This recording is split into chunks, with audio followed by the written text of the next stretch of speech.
Et si je vous disais que la vieillesse n'est pas une fin, mais la plus grande épreuve de votre vie, une épreuve que l'on peut soit rater lamentablement, en s'enlisant dans les regrets et la peur, soit réussir brillamment en acquérant sagesse et sérénité. Aujourd'hui, armés des idées des anciens stoïciens, nous allons décortiquer 10 erreurs fondamentales qui transforment les années d'or en années de plomb, et je vous le promets, d'ici la fin de cette vidéo, vous verrez le vieillissement sous un tout nouvel angle. Pour commencer, rappelons-nous qui étaient les stoïciens. Ce n'étaient pas de simples hommes barbus en toge contemplant l'horizon d'un air pensif. C'étaient des empereurs comme Marc Aurèle et d'anciens esclaves comme Épictète, des gens qui cherchaient des réponses concrètes aux grandes questions de l'existence. Leur philosophie n'était pas une théorie destinée aux livres poussiéreux, mais une véritable boîte à outils pour l'esprit. Et ce sont précisément ces outils qui nous aident à aborder la vieillesse, non pas comme une ennemie, mais comme une conseillère. Commençons par le piège le plus fondamental et peut-être le plus insidieux. C'est la peur de ce qui échappe à notre contrôle. Avec l'âge, cette peur ne fait que s'amplifier. Nous craignons les maladies potentielles, la défaillance de notre mémoire, et nous nous inquiétons pour notre stabilité financière. Nous devenons comme cette personne qui consulte les prévisions météo 24h24, voit une tempête approcher et se paralyse d'effroi. Elle reste chez elle, à attendre, impuissante. Mais à quoi bon ? L'anxiété ne changera pas le temps. Elle ne fait qu'empoisonner les jours paisibles qu'elle vit ici et maintenant. C'est précisément là que les stoïciens nous invitent à opérer une véritable révolution mentale. Leur message est clair, cesse de fixer les nuages, regarde ton propre navire.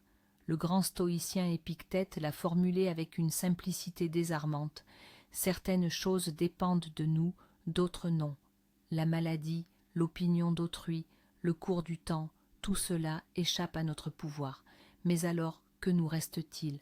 Il nous reste nos réactions, nos pensées, nos décisions, notre attitude face à ce qui arrive. Plutôt que de céder à la panique face à la tempête, le stoïcien s'interroge: mon navire est-il assez robuste? Sais-je le manœuvrer? Tiens-je fermement le gouvernail de mon esprit? L'attention se déplace alors d'une peur stérile vers une action constructive. Renforcez votre caractère, cultivez votre sérénité. C'est là votre véritable navire, celui qui ne craindra aucune tempête. Et voici la deuxième erreur, celle qui nous tire vers le fond comme une ancre, le lourd fardeau du passé, ces interminables « et si j'avais » Cela vous parle? Et si j'avais choisi une autre carrière? Et si je n'avais pas rompu avec cette personne? Et si j'avais agi différemment à ce moment-là? Ces questions transforment notre présent en un musée poussiéreux d'opportunités manquées. Nous déambulons dans ces salles, contemplant les reliques de vie qui n'ont jamais été, mais nous oublions que la vraie vie se déroule juste devant les portes de ce musée, ici et maintenant. C'est comme essayer de conduire une voiture en regardant constamment dans le rétroviseur. Tôt ou tard, c'est l'accident. Alors, que nous proposent les stoïciens? Ils nous offrent un antidote, une pratique des plus puissantes, le amor fati. Du latin, cela signifie l'amour de sa destinée. Et ce n'est pas qu'une simple résignation, c'est une acceptation active et passionnée de tout ce que vous avez vécu. Chaque erreur, chaque faux pas, chaque cicatrice, ce n'est pas quelque chose à oublier, c'est ce qui a fait de vous la personne que vous êtes aujourd'hui. Les stoïciens nous enseignent, on ne peut pas arracher des pages du livre de sa vie, mais on peut les accepter comme une partie essentielle de l'histoire qui vous a mené jusqu'à ce jour. Une autre erreur fréquente est de se focaliser sur le déclin inévitable du corps. Avec l'âge, le miroir peut passer de confident à adversaire. On commence à n'y déceler que les rides, les cheveux gris, les marques de fatigue. Et alors, une lutte s'engage. Crèmes innombrables, procédures interminables, tentatives désespérées de remonter le temps. Cette bataille transforme l'existence en une guerre angoissante contre notre propre nature. Une guerre que l'on ne peut pas gagner.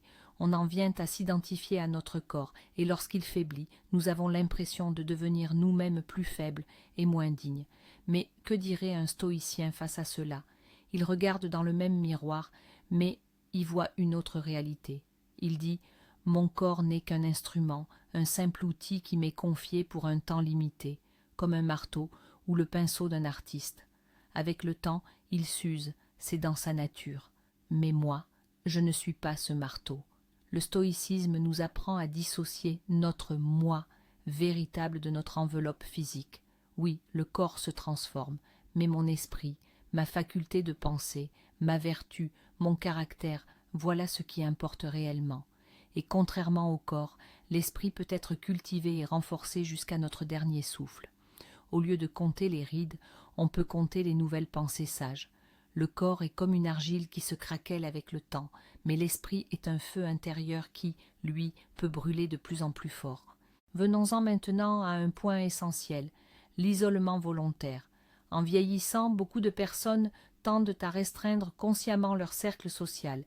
Elles déclinent les invitations, appellent moins leurs amis et cessent de faire de nouvelles rencontres. Une pensée s'insinue dans leur esprit. Je ne suis plus un interlocuteur aussi intéressant. Mes histoires vont lasser les plus jeunes. Je suis devenu un fardeau. Ce chemin, pavé de bonnes intentions, celle de ne pas déranger autrui, mène tout droit au piège d'une solitude profonde et du sentiment d'inutilité.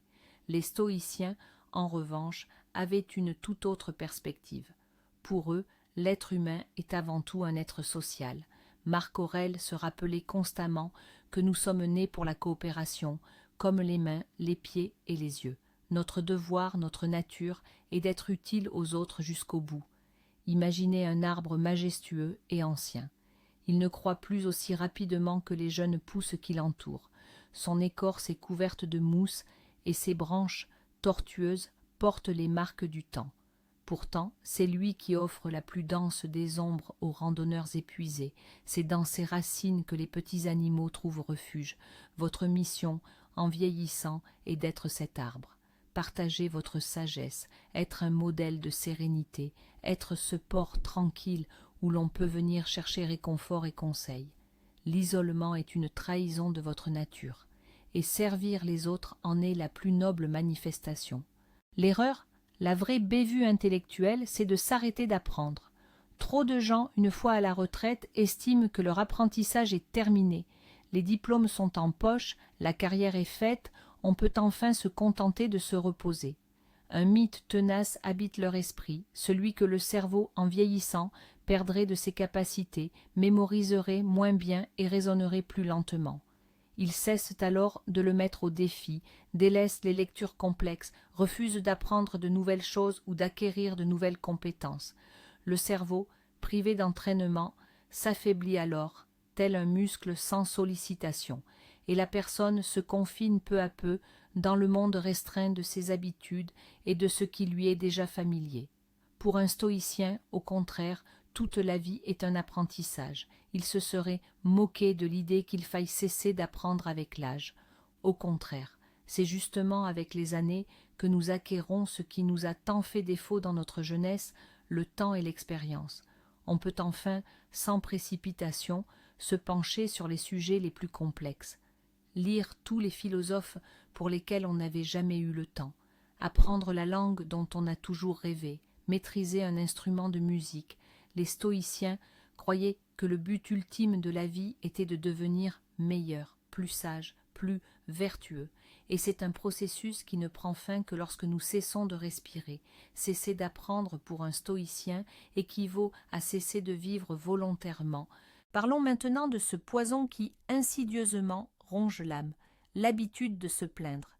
Avec l'âge, les prétextes à la plainte semblent se multiplier. Les articulations grincent, la jeunesse écoute de la musique étrange, les prix flambent, et le gouvernement, enfin, vous connaissez la chanson. Insidieusement, on se transforme en un véritable nuage orageux ambulant. Chaque matin, on se réveille en quête d'un nouveau sujet de plainte. Cette focalisation négative brûle toute la joie de l'existence. Se plaindre ne résout rien, mais garantit le malheur, tant pour celui qui se plaint que pour ceux qui l'écoutent, malgré eux. Face à cela, le stoïcisme nous propose une pratique puissante, cultiver la gratitude. Il ne s'agit pas d'un simple optimisme béat, d'un « tout va bien forcé », c'est un choix délibéré. Chaque matin, Sénèque conseillait de se demander « Pourquoi puis-je être reconnaissant, ici et maintenant ?» Et la réponse se trouve toujours, pour s'être réveillé. pour le soleil qui brille, pour une tasse de thé fumant, pour pouvoir encore marcher, pour les souvenirs, plutôt que de se lamenter sur ce que l'on n'a plus. Les stoïciens nous enseignent à chérir ce qui nous reste. Même la simple capacité de contempler un lever de soleil ou d'entendre le chant des oiseaux est un don inestimable. Les plaintes nous appauvrissent, même nantis. La gratitude, elle, nous enrichit, même lorsque nous ne possédons presque rien. C'est un écueil très délicat que de vouloir maintenir le contrôle sur ses enfants devenus adultes. C'est une erreur qui émane de l'amour et des meilleures intentions. Forts d'une immense expérience de vie, les parents souhaitent sincèrement épargner à leurs enfants des erreurs. Ils prodiguent sans cesse des conseils, s'immiscent dans leurs décisions, critiquent leur choix de partenaire ou de carrière. Ils tentent de diriger la vie de leurs enfants comme si ceux-ci étaient encore des enfants. Cela engendre des conflits, des ressentiments et un éloignement. Les enfants sentent qu'on ne leur fait pas confiance, et les parents, eux, ont l'impression que leur expérience est dévalorisée. Un stoïcien avisé comprend le principe fondamental de sa philosophie, la dichotomie du contrôle. Il est parfaitement conscient que sa sphère d'influence se limite à ses propres pensées, paroles et actions. La vie, les décisions et les erreurs d'une autre personne adulte, même la plus chère, échappent à son contrôle. Il peut donner un conseil, mais uniquement si on le lui demande. Il peut partager son expérience, mais sans l'imposer. Il accepte les choix de ses enfants, même s'il n'est pas d'accord avec eux, car il comprend que c'est leur chemin et qu'ils ont le droit de le parcourir eux-mêmes. Il renonce à son rôle de contrôleur pour devenir un conseiller sage, un phare qui éclaire, mais ne tente pas de gouverner le navire. Et c'est précisément à ce moment-là qu'on commence à l'apprécier à sa juste valeur. Vient ensuite la peur de l'ennui et de l'inaction. C'est un défi de taille pour beaucoup de personnes qui partent à la retraite, toute une vie réglée comme du papier à musique, le travail, les obligations, les objectifs. Et soudain, le vide, un temps libre considérable qu'on ne sait pas comment meubler. La personne se met alors à chercher frénétiquement. Elle tente de combler ce vide par des divertissements extérieurs, regarder la télévision des heures durant, flâner sans but dans les magasins, chercher n'importe quelle occupation pour ne pas se retrouver seule. Mais ces divertissements lassent vite et n'apportent aucune satisfaction, ne laissant qu'un sentiment de vide et d'absurdité. Le stoïcien, lui, trouve la principale source d'intérêt en lui-même. Pour lui, la retraite n'est pas la fin de l'activité, mais le début du travail le plus essentiel, le travail sur soi. Il n'a pas peur du silence et de la solitude, au contraire, il les accueille à bras ouverts. Pour lui, la réflexion, la lecture, la tenue d'un journal intime, l'introspection ne sont pas l'ennui, mais une aventure des plus captivantes. C'est enfin le temps d'explorer son monde intérieur, de mettre de l'ordre dans ses pensées et de faire le bilan. Le stoïcien comprend que la personne la plus intéressante avec qui passer du temps, c'est lui-même. Et quand on s'intéresse à soi-même, on ne s'ennuie jamais. Le monde extérieur peut être silencieux, mais le monde intérieur, lui, bouillonne de vie. Une autre erreur fréquente est de mesurer sa valeur à l'aune de ses réalisations passées. Vous avez sûrement déjà rencontré ce genre de personnes. Leur conversation tourne constamment vers le passé. Moi, à votre âge, je dirigeais déjà un service.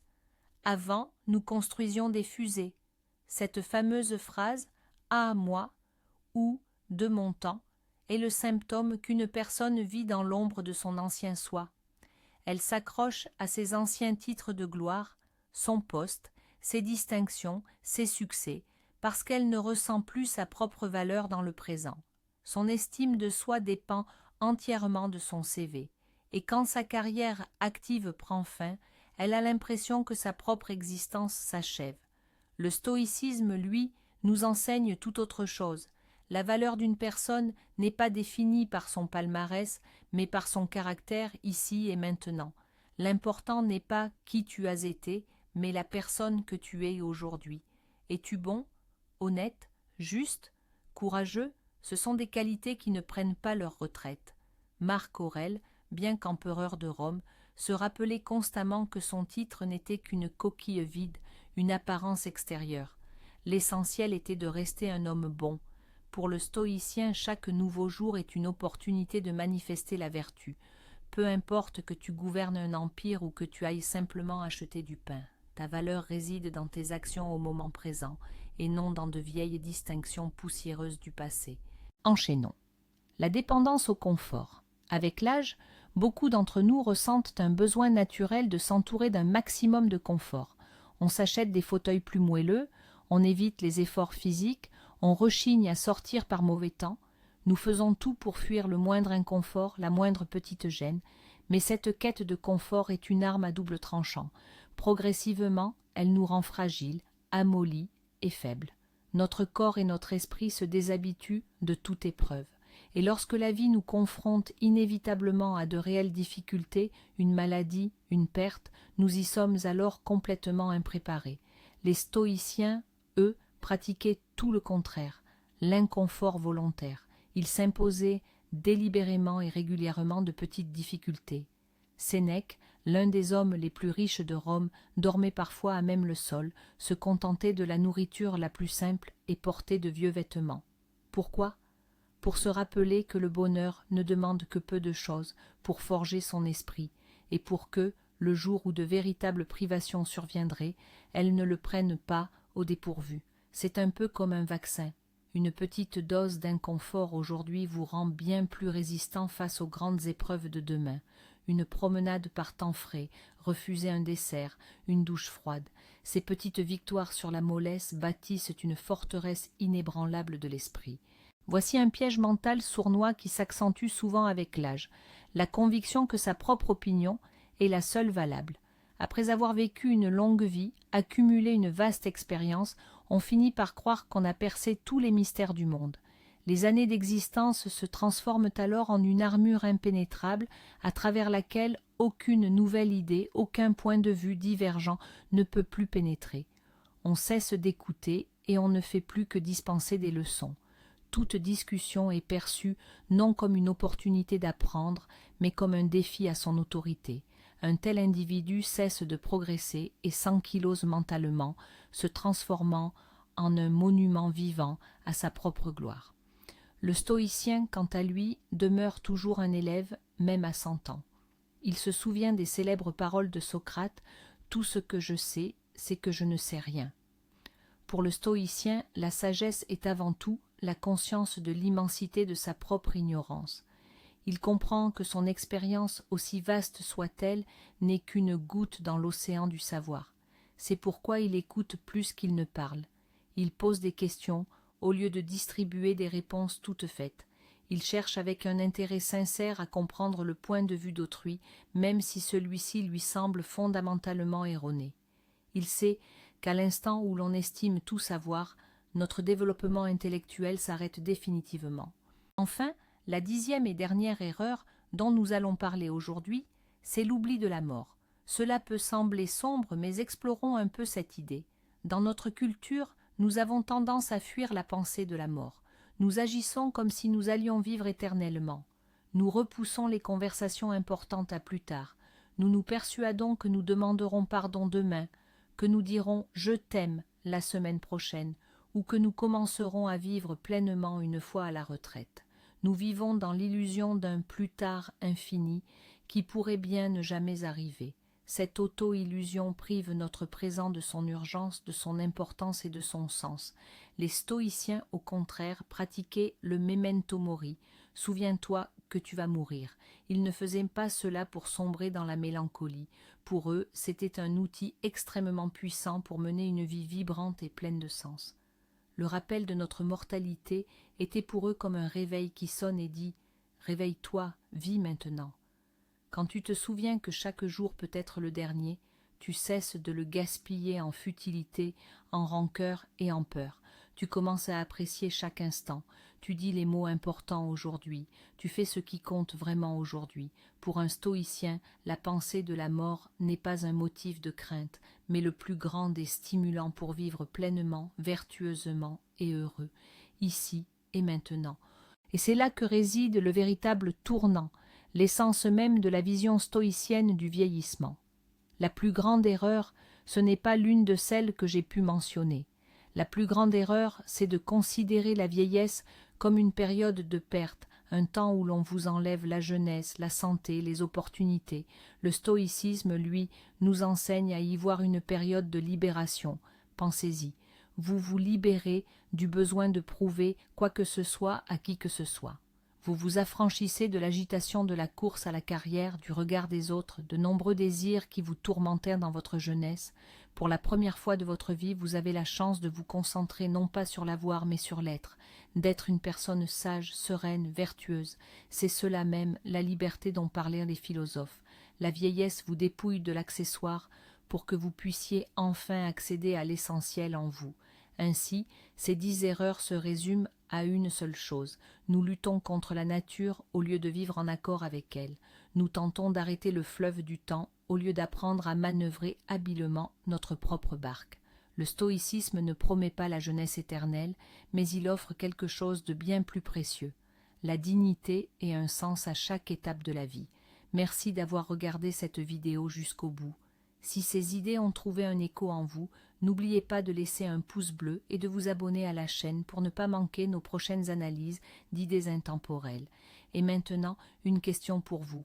Laquelle de ces erreurs vous semble la plus pertinente dans le monde actuel? Ou peut-être en connaissez-vous une autre que nous n'avons pas mentionnée? Partagez votre avis dans les commentaires, discutons-en.